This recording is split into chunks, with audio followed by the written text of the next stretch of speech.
Stoics believed that living a life in accordance with nature was the highest good, but they also believed that nature was rational.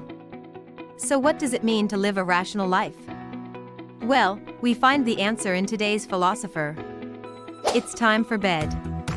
Okay, now I have a question for you. What's your favorite thing about being alive? The food, the sex, the parties, the power, the money, or maybe the simple things like sunshine on your skin or grass between your toes or waves crashing on the shore?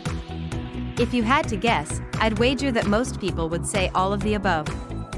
And why not? We're hedonistic pigs. That's just how we roll. But there is one tiny problem. Those things are all unreliable. One day you might have everything, but that doesn't mean you'll have it tomorrow. Food can spoil, lovers can cheat, parties can get cancelled, power can corrupt, money can disappear. Sunshine isn't guaranteed. Storms can ruin the beach. And even worse, people die. So what if instead of chasing those things, we did something better like becoming immortal? Now, that's probably impossible unless you're this guy, Jason of Nyssa, who some believe was actually immortal. Let me introduce you to the most boring man that ever lived. Jason of Nyssa was a Stoic philosopher from the 3rd century BC. He was born in Nyssa on the Greek island of Rhodes, though he spent most of his life traveling around the Mediterranean. His father was Menecrates, a wealthy businessman who traveled extensively for his trade. His mother was called Anacrete, but we don't know much about her except that she was really hot. Just look at her. Clearly, Jason was blessed by the gods, or maybe his mother was Zeus because according to tradition, Jason wasn't just born a Stoic, he was born with Stoicism. The story goes that when Jason was still an infant, one night he left his crib and walked over to a nearby table where his father kept his silver. Jason grabbed a coin, put it in his mouth and then walked back to his crib without waking up once. When his parents found out what had happened, they knew their son was destined to be a Stoic philosopher. You see, Stoics believed that virtue was the highest good and that happiness came from within. Silver coins, therefore, were an obstacle to this inner peace, because by chasing them, you're attaching your happiness to external things, which is irrational and makes you a slave.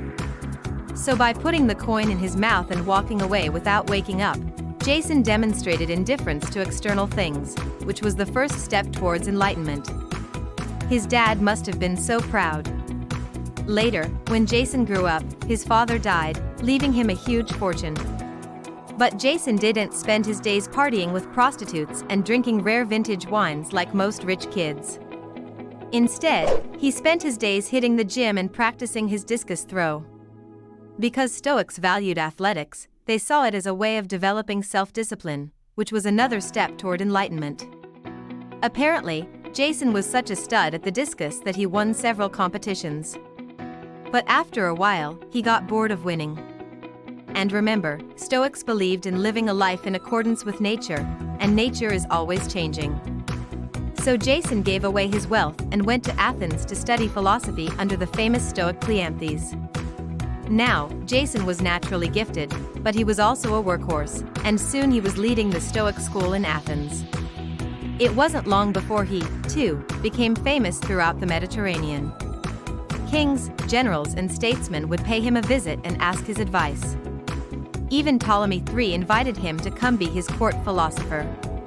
But Jason turned down these prestigious positions because again, Stoics don't chase fancy titles. They only care about doing the right thing. And the right thing for Jason was to keep studying philosophy. He didn't just sit around and ponder the mysteries of existence, though. Jason wrote books about Stoic philosophy, including one called On the Chief Good, which is where we got the idea that Stoics think virtue is the highest good.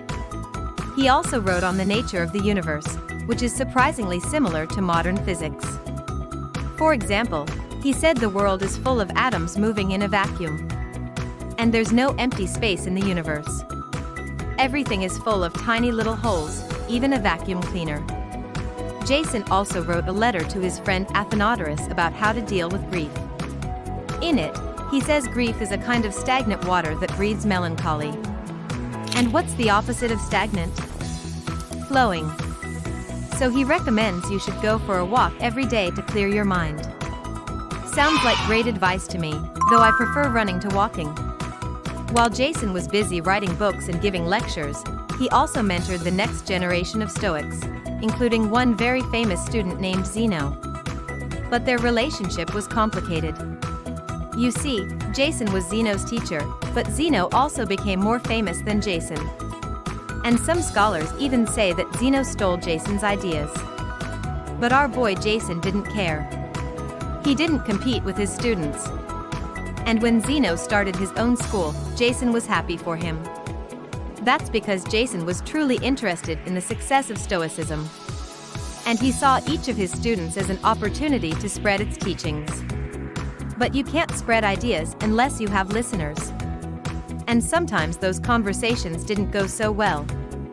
One day, Jason was lecturing to a group of philosophers about the virtues of living in the present.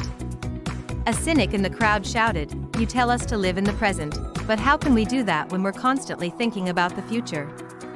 And Jason calmly replied, "Because that's where we're headed." And they were. The Stoics were one of the most influential schools of philosophy in the ancient world. Their ideas about virtue, duty, and living in the present inspired everyone from Roman emperors to medieval theologians to Enlightenment thinkers to rappers. In fact, Jason's ideas were so powerful that they made him immortal, or at least they almost did. You see, Jason lived during the Hellenistic period, which was the era when Alexander the Great and his buddies were spreading Greek culture across the known world. But after Alexander died, his empire fell apart and Greece fragmented into independent city-states once again. This isn't important, you might think, but it is because those city-states couldn't agree on anything, including who was the best philosopher. The Athenians thought it was Jason, but the Rhodians preferred Chrysippus. So to settle the debate, they challenged both of them to a duel. But it wasn't a sword fight or a wrestling match. This was a battle of wits. Each philosopher had to come up with a definition of the universe, and whoever came up with the best definition would win.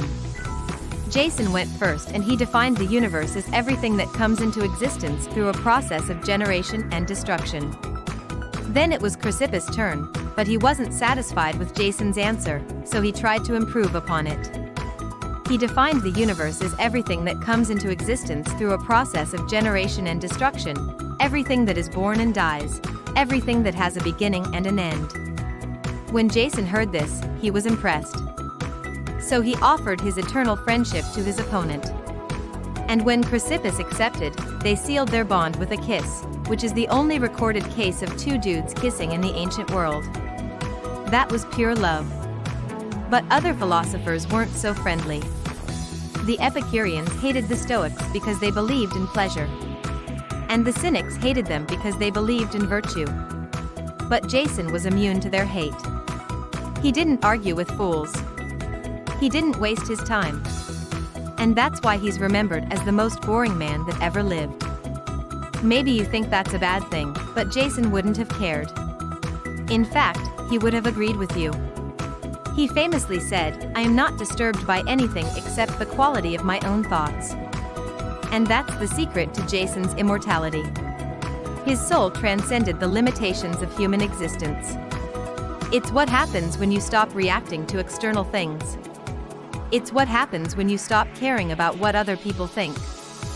It's what happens when you live in the present moment. Now you know what I think about when I see waves crashing on the shore. What about you? What does the Stoics teach you about being a man? Well, if you want to find out, click here to watch this video next.